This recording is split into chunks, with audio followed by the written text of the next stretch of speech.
welcome to the channel. It's the Eradicator, and in this video we are going to talk about the monthly report for the month of September, which came out yesterday. So here we go for the highlights of this monthly report, and as always we are going to be starting with the progress that was made internally with AI. The developers are now working on character traits for different types of NPCs which are going to be populating the universe. And for example, sentries will be more on the defensive side. They will be staying at their position. Maybe they'll take cover by preference, and they will have sniper rifles or rocket launchers.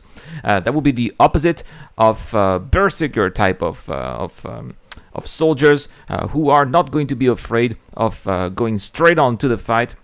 And of course, these two types of combatants will have different, I should say maybe opposite traits of characters, but they will both have different types of state of minds. They can be either aggressive or cautious, which is going to bring some variations of their behavior on the battlefield.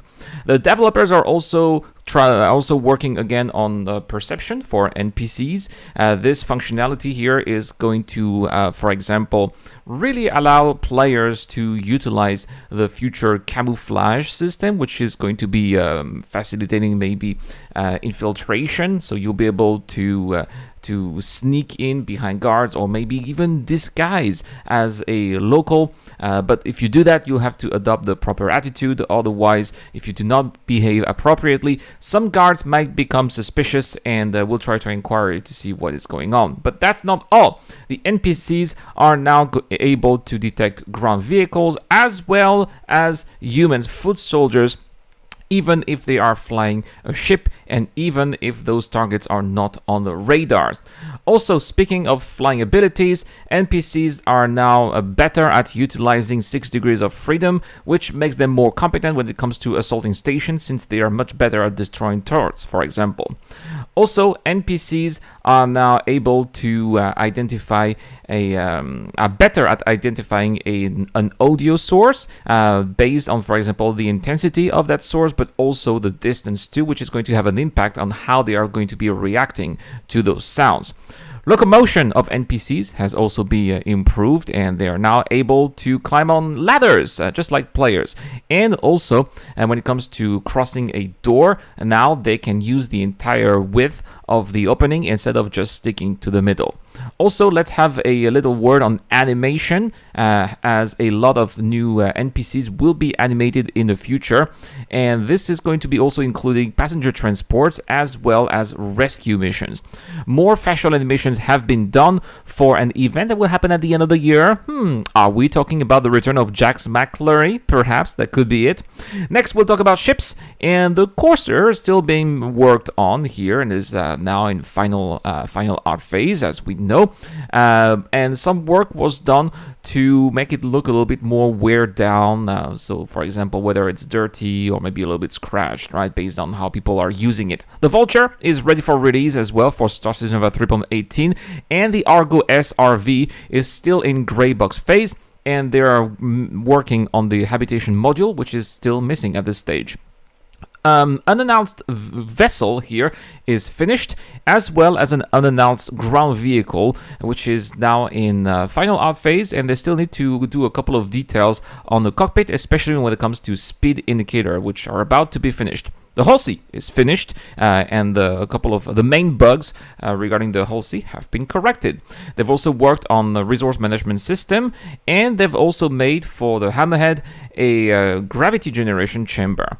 They've also said that a new variant has been finished, but they did not mention what kind of variant. Is it a Hammerhead variant or a variant for another ship? That remains to be seen. I'm pretty sure we'll check it out during CitizenCon.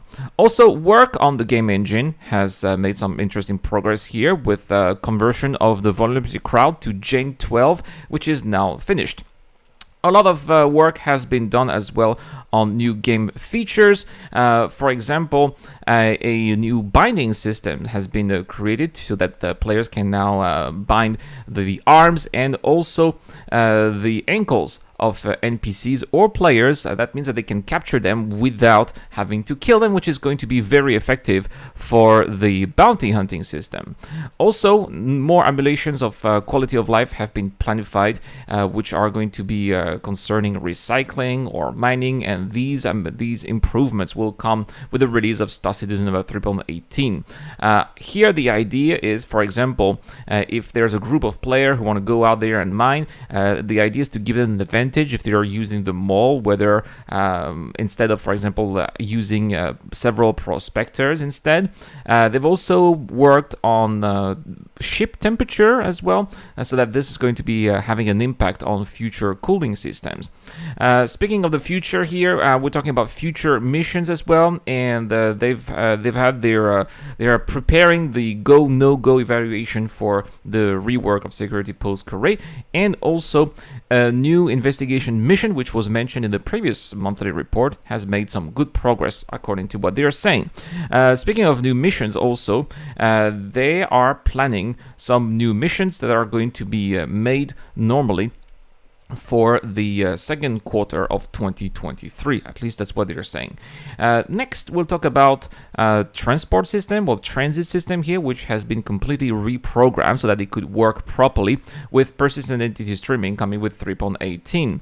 Also, the team in charge of the planetary tech is now finally delivering the first version of Rastar, which we saw in the last CitizenCon. And for those of you who don't know, Rastar is an internal program that's capable of creating modules, and it's also capable of populating planets with outposts as well as potentially entire cities. It is eventually this program that players who own a Pioneer will also be using to create the outposts that they'll be using with the Pioneer. Next, let's talk about gameplay areas, and I think that is the very first time that Rune Station is being explicitly talked about in the monthly report, with work being done on Rune Station as well, which in my opinion is a good indication that we are going to be discovering Rune Station tomorrow at CitizenCon. And Rune Station, of course, is the main station in the Stanton system. In the Pyro system. In the Pyro system, and apparently it has benefited from an improvement of interior luminosity, and also some consumables that we'll find at Rune Station have been done as well. Next, we got some good news for people who like to play as female characters, because 20 new heads are going to be scanned, which is going to be offering new possibilities for the creation of female characters.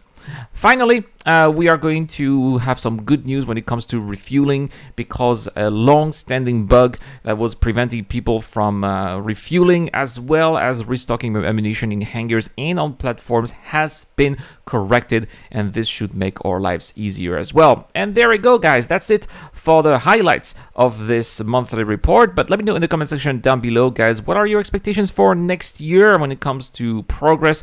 I would really like to see those missions come into fruition, and also seeing AI work properly, right? Because right now AI is just it's a joke, right? Let's be honest with that. It's probably because of the servers, so hopefully it's going to get better in 2023 after server meshing. Anyway, guys, that is all for today. I will see you guys tomorrow on Twitch. Make sure to check out my Twitch channel in the description down below. I will be live streaming on Twitch. I hope to see you guys as well on Discord. We'll have an open mic, so you guys will be able to join in and also, say whatever you have to say live with me during CitizenCon. We're gonna have a good time with the Rad Club as well. So yeah, feel free to join the Rad Club. Also, we'll be having our giveaway result. You guys have been waiting for this one, right? So that will be also done live during CitizenCon. Can't wait to check it out. Guys, a big shout out to all of my Patreons as well. Couldn't make all of that content without you guys, and especially Captain Snake, Geek Citizen, Dr. Fabin, Eric On, the DJ Dunn, and Zero Crusher. It's been the Eradicator. I will see you guys later.